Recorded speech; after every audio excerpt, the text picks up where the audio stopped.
Now on Sunrise and streaming on CrossroadsToday.com, Trump's cabinet convenes for the first time since the start of his administration. The latest, that's just ahead. And an update on the mayoral race in Seadrift. Who is on the ballot? That's coming up. Plus, the measles outbreak in West Texas turns deadly. We'll tell you more about the spread and doctors' concerns. This morning, you guessed it, we got some more patchy, dense fog forming around some parts of the Crossroads this morning. We'll take a look at that. We are expecting a little bit more fog now for the weekend time and more beautiful spring weather. All that coming up. Cuero Lady Gobblers and fans are ready for the state championship this Friday night. We hear from one of Cuero's top fans coming up in sport. You're watching 25 News Now Sunrise. Good morning, Crossroads, and happy Friday Eve, as Parker likes to say. Tomorrow's Friday. It is Thursday, though. We don't want to confuse anyone. Yeah. But I do want to let y'all know tomorrow is Friday, and it's about everybody's favorite day of the week, so get excited. Because Fridays, Parker likes to get his favorite breakfast, which is our question of the day today, but we've already reviewed the answers. Y'all were incredible this morning. Keep posting. It's making me hungry. That's right. It's making me hungry as well. And if y'all are tuning in with us this morning, maybe you're having your favorite breakfast meal of the day. I hope y'all are staying safe at home, because we do have a little bit of dense fog in some parts of the Crossroads. You can see on the Victoria camera that is not consistent. Not really too much fog that we're working with right now in Victoria. A lot of that right now is focused on the coast. We'll look at that fog map here in a second, because we got a very pretty sunrise, honestly, coming over us right now. Got some pink in the background, blue, and some partly cloudy skies right now. A little bit mostly cloudy, actually, but 60 right now to start out our morning in Victoria. Maybe just a tad bit cool, so maybe grab like a light jacket, but you're not going to need it in the afternoon. We'll look at that in a second as well. But like I was just saying, you can see most of the fog this morning really concentrated along the immediate coast, but some of it is trying to infiltrate into our inland counties right along Highway 59. So if you'll be traveling along that this morning, make sure to be extra careful and slow down if you see that fog. But with the fog, we have the fog advisories for all of our counties except for Gonzales County, extending until 9 when that starts clearing. And if you look at our temperatures right now, you can see where that front is coming our way this afternoon up in North Texas, but we're all sitting around 60. So if you're sending your kiddos out the door this morning, or if you're headed out the door, like I said, no need for a jacket. It's going to be another beautiful day. We'll look at those details coming up next. Convened his cabinet secretaries for the first time of his new term on Wednesday. The cabinet meeting, which included nominees who haven't yet been confirmed, were also joined by Elon Musk. The president touched on a number of topics, announcing that Ukraine's president will be in D.C. Friday to sign a deal to cede some mineral rights to the U.S., laying out a timeline for more tariffs to go into effect, and providing more details on his plan to sell a gold card to fast-track visa applications for a $5 million fee. We'll go to Washington for more later. New reports provide key data on the U.S. economy, including updates on GDP, mortgage rates, pending home sales, and jobless claims, reflecting on the impact of policies under President Trump. For example, Trump confirmed plans to impose 25% tariffs on Mexican and Canadian imports, while tariffs on Chinese goods are already in place, with more reciprocal tariffs in development. Despite this, companies are investing billions in U.S. manufacturing, but concerns over inflation caused by tariffs still loom.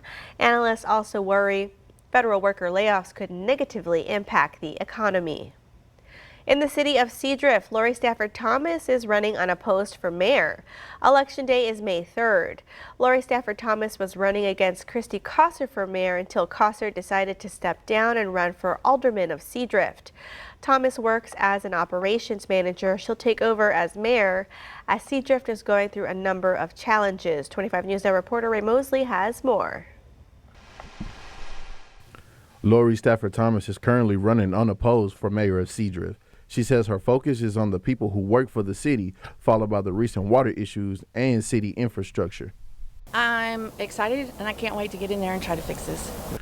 Thomas is concerned about recent boil water notices and the discolored water residents complain about. She says her priorities include repairing those issues. Our water is of the utmost importance. Seadrift just hired a new police chief. On May 3rd, voters will also review 5 candidates who want to serve as city council members. Ray Mosley, KVU TV, 25 News Now. The deadline to register to vote or update your address is April 3rd. And here are some of the top headlines you can read in the Port Lavaca Wave. Calhoun County Commissioners agree to a deal with TxDOT to build a new bridge. And the races are set for the May 3rd Port Lavaca city elections. You can read these stories and more at portlavacawave.com. Now to the measles outbreak that's turned deadly. A child infected with the virus has died. Health officials saying the child was not vaccinated. Now with new cases reported in other parts of the country, doctors are growing more concerned about the spread. Overnight, a Texas community holding a prayer vigil for a child who died from the measles. We pray for the healthcare team. The Texas Health Department says the school-aged child was not vaccinated, marking the country's first death from the measles in a decade. This is a big deal, and we are now seeing a very serious consequence of what happens when we have measles in our community. More than 120 people have been infected with measles in West Texas, largely spreading among rural Mennonite communities. A vast majority are unvaccinated patients under the age of 18. Dr. Johnson is a pediatrician in Lubbock. I didn't expect to ever take care of measles patients in my career in any meaningful way. It seems like something from the past, but if we don't continue to vaccinate and do the things that we did in order to make these illnesses of the past, then there'll be illnesses of the present. Several measles cases have also been reported in New Mexico. Officials say there is no apparent link between the outbreaks, but experts are warning cases will likely spread beyond unvaccinated religious communities. It's not a question of if, it's a question of when we will see more measles cases popping up around the United States. Since the pandemic, we've seen vaccination rates slowly decline. Health Secretary Robert F. Kennedy Jr. insists the outbreak is not unusual despite turning deadly. We're going to continue to follow it. Incidentally, there have been 4 measles outbreaks this year. In this country last year, there were 16. So it's not unusual. We have measles outbreaks every year. Overnight, Kentucky reporting its first confirmed measles case in years. Experts say the vaccine provides lifelong protection. A booster can be helpful, but check with your doctor. Perry Russum, ABC News, New York. And that leads us to your viewer poll. You can scan the QR code. It's right there on your screen to take part. We want to know, are you vaccinated for measles? All right, 88% of you say yes, 10% of you say no, and 2% of you are unsure. Come to crossroadstoday.com/vote to take part in our viewer poll. Tonight at 10, a story of survival, faith, and an unexpected gift. It started as a simple cough, nothing out of the ordinary, but for Richard, the cough would be the first sign of something much more serious. A sudden and mysterious health crisis turned his world upside down, leaving doctors with just 2 options, a heart transplant or the unthinkable. How did a man with no history of heart problems find himself in a race against time? And what happened on the anniversary of his father's passing that changed everything? Join Shauna Curry tonight on 25 News Now as we bring you Richard's incredible journey of beating the odds from the brink of tragedy to a second chance at life. You don't want to miss this. Remember, follow us on YouTube, Crossroads Today. Hit that like button and click the notification bell. The time now, looking at our clock up here at 6:38 on our Thursday morning. Here's a look at what's coming up next on 25 News Now Sunrise. A rocket is now headed to the south pole of the moon. President Trump expands his efforts to scale back the size of the federal workforce. I'm Nicole D'Antonio in Washington with details on the president's new message to federal agencies. And also coming up next after the break in the short-term forecast, we'll take a look at what timing all the fog that's out there right now will start burning off for us. But after that fog burns off, we're looking at another beautiful day all across beautiful Texas. And we'll take a look at all that coming up next. Well, good morning, Crossroads. You're looking live in Cuero. You can see we're not really dealing with too much fog in Cuero either right about now, but that's because most of the dense fog is actually concentrated on the immediate coast this morning. So if y'all are down there, make sure to be extra careful if you're traveling this morning. Also careful to be careful if you're traveling on 59 as well, because there's a little bit of plants that's providing a little bit more fog on the highway. So just make sure to slow down on the highways. But it's 61 degrees right now in Cuero, just like a tiny bit cool out there. So maybe grab like a light jacket, but it's going to be another nice day today, and you'll be taking it off in the afternoon time. And looking at the timing for when that fog is out there, when it starts clearing off, probably going to happen around 9 a.m., kind of like what we saw yesterday. But today, fog is going to clear all the way down to mostly cloudy skies instead of the sunshine like what we saw yesterday. But with the help of a front that's going to come our way right around noontime is actually when it's going to arrive. That's going to be clearing up our skies for tonight, Thursday night into Friday morning. So no need to worry about fog tonight. However, going into tomorrow, Friday, the winds will quickly come right back out of the Gulf, and that is going to allow for more patchy fog for Friday night and more for Saturday night as well. So be careful traveling those nights for this weekend. But for today, like I said, whatever fog's out there, it's going to clear to some more mostly cloudy skies instead of sunshine, with also a very low 10% chance to maybe see some sprinkles in the morning time. I don't think you need your umbrella because it's going to be really light, only lasting maybe 30 seconds. And underneath the clouds today, highs only getting up to about the mid 70s, thinking about 76 in here in Victoria. And we're also going to have a little bit of pollen in the background, high tree and moderate grass today. So maybe take an allergy pill for today. But for the rest of this week, we're going to be looking at more nice 70s and 80s, even with the help of a couple fronts. All of that coming up next. All right, Cross, a couple nights ago, the Cuero Lady Gobbers made some history being the Bridge City Cardinals to now go to the state championship game versus the Dallas Lincoln Tigers this Friday night. In the next couple of days, we're going to highlight some of the Cuero Lady Gobbers players, coaches, and a couple of fans. And a couple days ago, we talked to Rissa Carbonara's mom and Chandra Carbonara, and she talked about how this team has been deeply connected there from the beginning. So proud of my daughter and all of these girls. We have these little girls started in Little Dribblers together back 10 plus years ago with actually my husband coaching them. I am so proud to watch them grow up and the young ladies they've turned into be, and you see the chemistry that they play and they do it for each other, and I'm just proud to be their mama. As you heard from Chandra Carbonara, most of the team has been together since they were little, and they're ready to make history versus Dallas Lincoln this Friday night.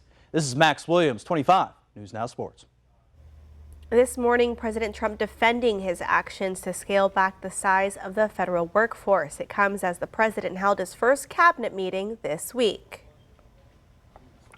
This morning, President Trump continuing his efforts to dramatically downsize the federal workforce. A new memo directs federal agencies to promptly prepare for large-scale reductions in staff and to submit those plans by March 13th. We've had tremendous success. The president defending the cuts during his first cabinet meeting, where he also defended his point man on reductions, billionaire Elon Musk. So I'm going to ask if it's possible to have Elon get up first and talk about Doge, because it seems to be of great interest to everyone.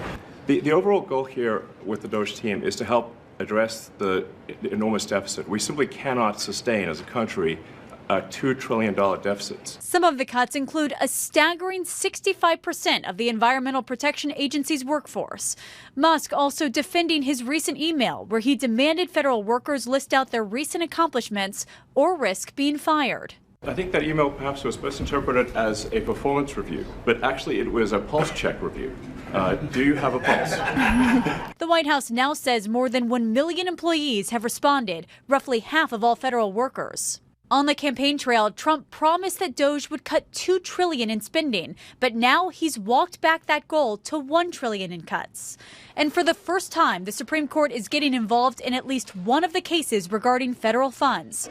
At issue, nearly $2 billion in foreign aid payments the administration has frozen. A lower court judge ordered the government to unfreeze those payments by midnight last night. Critics say the freeze in funding for past aid work risks the lives of millions of people who depend on programs the U.S. government has funded for decades. An order from Chief Justice John Roberts has now pushed back the deadline to Friday so the justices can consider the case. Nicole D'Antonio, ABC News, Washington. Here are some of the top headlines you can read in the Cuero Record. The Cuero ISD Board sent a resolution against school vouchers to State Representative A.J. Louderback, and the Miss Yorktown Court was crowned at the beginning of the City Council meeting. You can read these stories and more at DeWittCountyToday.com. A new lunar lander is on its way to the moon's south pole. The robotic moon lander known as Athena was launched successfully atop a SpaceX Falcon 9 rocket from NASA's Kennedy Space Center. The spacecraft was built by Texas-based Intuitive Machines. The mission is to explore the south pole of the moon. The robot will drill down to study the chemical makeup of the rocks and soil beneath the surface and will also attempt to locate any subsurface water sources. The rocket could land on the moon as early as next Thursday. Staff members at Big Bend National Park discovered a brand new plant. They spotted several of these odd-looking plants on desert rocks in a remote part of the park. Genetic analysis revealed not only is it a new species, it's also a new genus. Researchers named it Ovicula biradiata. Ovicula is Latin for tiny sheep for the fuzz that resembles wool covering it. Biradiata references the two ray petals in each flower. They nicknamed it Woolly Devil. Scientists will study details of its life cycle and try to identify its pollinators. If you think you can call this year's Academy Award winners, step into the spotlight and predict the Oscars for your chance to win a gift card bundle from Peter Piper Pizza. Visit crossroadstoday.com to submit your predictions. The time is now 6:47 on our Thursday morning. Still to come on Sunrise, the latest on the Hamas and Israel exchange of prisoners and hostages.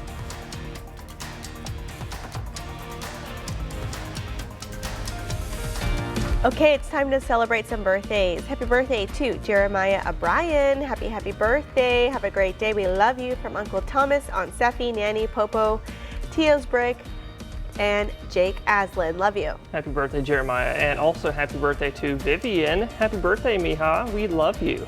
Happy birthday to Janice. Happy 10th birthday. Love from Mom, Dad, and brother. Happy birthday, Janice. And also happy birthday to Chelsea. Want to wish you a happy birthday and may you have a wonderful and blessed day. Happy birthday to Marissa, to my beautiful daughter. Hope you have a great day. Love from your son Andres and your mom, who love you very much. Oh, happy birthday, Marissa. And also happy birthday to Jamie. Happy birthday to our amazing dad and grandpa. We love you so much. Happy birthday to Ross. Happy birthday, babe. I love you so much. Happy birthday, Ross. And he's going to raise us up. Singer Josh Groban is celebrating his 47th birthday today. Happy birthday, Mr. Josh Groban. And to see your birthday wish live on 25 News Now Sunrise, just head on over to crossroadstoday.com, click the drop-down menu, then click the Home tab, and then you'll see Submit Your Birthday Photo. Okay, the time is now 6:48 on our Thursday morning. Happy birthday. If you're celebrating one today, happy birthday to my friend April.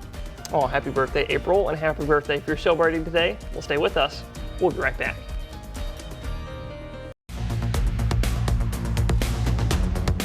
Well, good morning, Crossroads. I'm sure a lot of y'all saw that 7-day forecast a few moments ago, and you saw a front coming our way this, later today, or maybe you heard me talking about it at some point. But there's another front that is coming our way next week, and you also probably saw that on the 7-day forecast. And we're going to talk about all that right now. Starting out with the first front that is coming our way today. It's probably going to be here right around noontime, maybe around noon 30 or 1 p.m. today. You're going to notice that with a pickup and the winds coming out of the north, only a little bit breezy, just a slightly bit breezy, so nothing to worry about there. But you can actually see that right here on satellite as the front is passing through North Texas. It's actually already passing through the Panhandle right about right here, passing through Lubbock right about now. But all of that front is coming off of this big old upper level low pressure system, which is actually right now over the Great Lakes region, that low system we've been talking about over the last several days. But now we're going to be shifting our focus away from that system onto the next few systems. Starting out with this first one that is way up here over, actually right over southwestern Canada. That's going to be combining with this low system, which is just west of California. That will come into Texas on Sunday and bring a front to North Texas on Sunday, also bringing them probably some strong and severe thunderstorms. Not down here, we don't have to worry about that. And if you look to the west of that, there's another monstrous low system out there that will bring us here on the Crossroads a front, I'm thinking sometime on Tuesday night and Wednesday morning of next week. And you're going to see all that right here on your temperatures map going into this weekend. You can see tomorrow, Friday, southerly winds will quickly return, coming back out of the Gulf, and that's going to quickly warm us right back up into the 80s for this weekend and also bring back the fog. But here comes that first system coming off the Rockies, sending a front into North Texas, and then the second system coming after that, probably bringing us a front for next week, cool us off to the 60s for a day, maybe 70s actually, and we'll look at all that more later on Sunrise.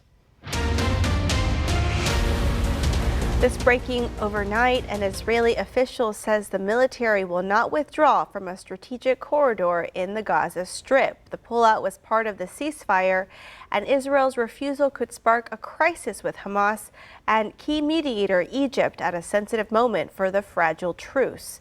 Officials say Israeli forces need to remain in the corridor to prevent weapons smuggling.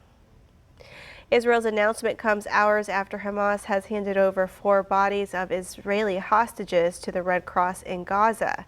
The handover of the bodies took place at the same time as Israel releasing hundreds of Palestinian prisoners.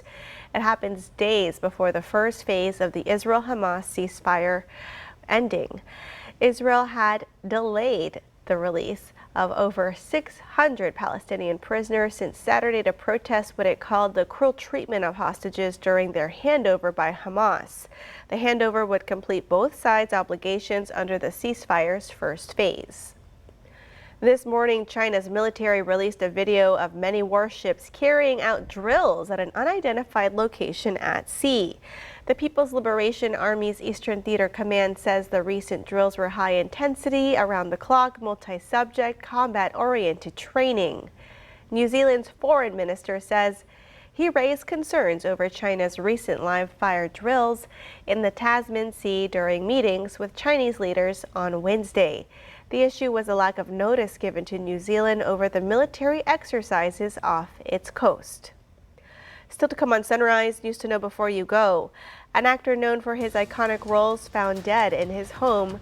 We'll have more after the break. Breaking overnight, ABC News confirms that Gene Hackman and his wife were found dead in their home Wednesday along with their pet dog. The Santa Fe County Sheriff's Public Information Officer says the couple was found during a welfare check after their neighbor called showing concern about their well-being. Investigators don't suspect foul play, but the cause of death is unconfirmed. The Oscar-winning actor was 95. A meeting of outside advisors to the FDA to discuss flu vaccines has been canceled. The meeting was set for March 13th, and it was to choose the flu strains for the shot that will be released in September. No details were given on who directed the meeting to be canceled or why, and there's been no comment yet from the Department of Health and Human Services. The Refugio County Commissioners extended a burn ban in that county to April 5th. Commissioners say there are exemptions for those with a prescribed burn manager. The Board of Directors for Victoria County Water Control and Improvement in District 1 will meet on Friday. It starts at 11:30 in the morning at the Bloomington Water Department on Illinois Street. On the agenda is receiving the operator's report, approving minutes from past meetings, and deciding on whether to post those meetings online. And they'll also consider approving a copier and printer contract. We want to invite you to experience our digital streaming service, Crossroads Today Plus. Just search for Crossroads Today Plus on your connected TV. And now let's get a look at a beautiful sunrise. Is it still purple out there, Parker? Actually, no, it is very foggy over the coast this morning. We do have a pretty sunrise in Victoria. We're going to look at that here in a second because it is very foggy, especially on the coast this morning. So if you're located down there, make sure to be extra careful if you're traveling. But right now it's 61 in Port Lavaca. It's just a tiny bit cool right now. But just as I was saying, you can see all the really bad fog is on the immediate coast right now. We did have a little bit in our eastern counties, and some of it was along 59. Looks like most of that started subsiding right now. But high of 77 is, I'm thinking, for Port Lavaca today. Very beautiful day, and that's going to be underneath mostly cloudy skies, so get out there and enjoy it. You can see, as I was talking about, beautiful sunrise in Victoria. Not too much fog we're working with. 76 for the high today, and in Cuero a little bit cooler than Victoria. I'm thinking a high of 73. You can also see not really working with too much fog over there as well. But for the rest of the weekend and all the way into next week, actually, we're looking for lots more beautiful spring-like weather with highs sticking around in the 70s and even in the 80s as we go into this weekend. Clouds will start rolling back in as we go into next week, and so will the breezy southerly winds. And also, speaking of spring, I want to let people know I actually just posted on my Facebook account, meteorologist Parker Cox. Go check it out. I am starting to grow bluebonnets. All right, Parker. Well, we're excited about that. Be sure to join Shauna, Dawn, Chloe, and Max tonight for 25 News Now at 5, 6, and 10.